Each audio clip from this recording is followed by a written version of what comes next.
Hey everyone. I talked to you yesterday about kinesthetic empathy, and today I wanted to talk to you about vicarious trauma. So, you may have a pretty good understanding of what trauma is by now because I feel like we have more content out there in the world about what trauma is and how it impacts us, but you may not have heard the term vicarious trauma before.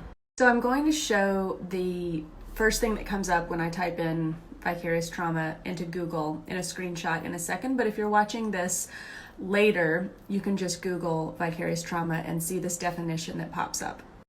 So first off, if you are a clinician or in school to become one, you want to know this term in general.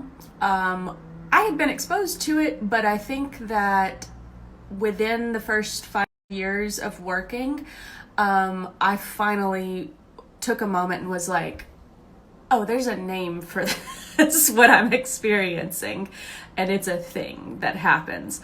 I knew about it, but it was very different until I actually felt the embodied experience of vicarious trauma.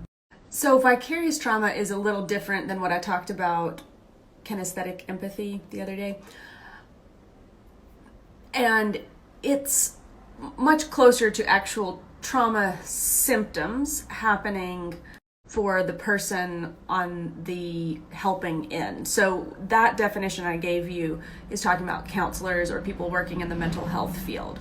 I'm going to show another screenshot, and if you're watching this later, what you want to do is just scroll down to where it says symptoms and then it'll bring up the symptoms. So in the symptoms, you'll see that it goes in more depth, but basically the helping person can take on a lot of feelings, like very strong feelings about the client situation, and basically take that home with them, right? So why am I talking about this? So we know that this happens in the mental health world, and we have structures in place to address it. We have supervisors, supervision. We're trained to be aware that this will happen, can happen, increase our self-care to try to make sure that we keep ourselves okay. And there are structures in place to hold that energy. And we all just experienced an incredibly difficult year where many people have experienced some level of trauma.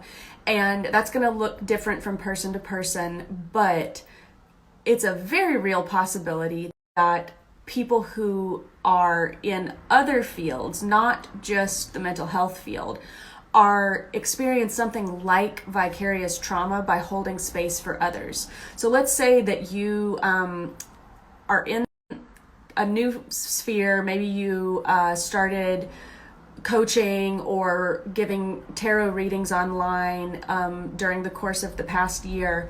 You are still hearing and processing in your mind, body, and spirit a lot of stuff this year that there may not be structures in place to help you hold.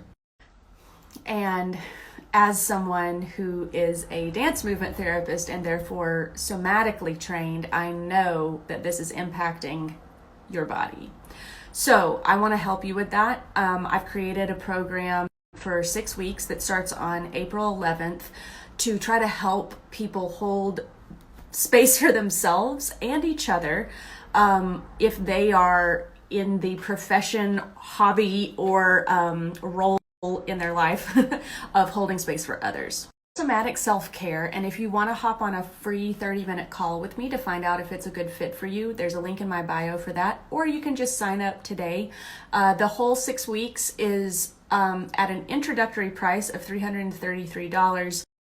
There are restorative and reparative pricing tiers that you may want to check out if you are thinking like, well, I can't afford that. Hope that you'll reach out. Hope you'll get support, whether from me or someone else, and take care of your bodies. Somatic self-care, April 11th.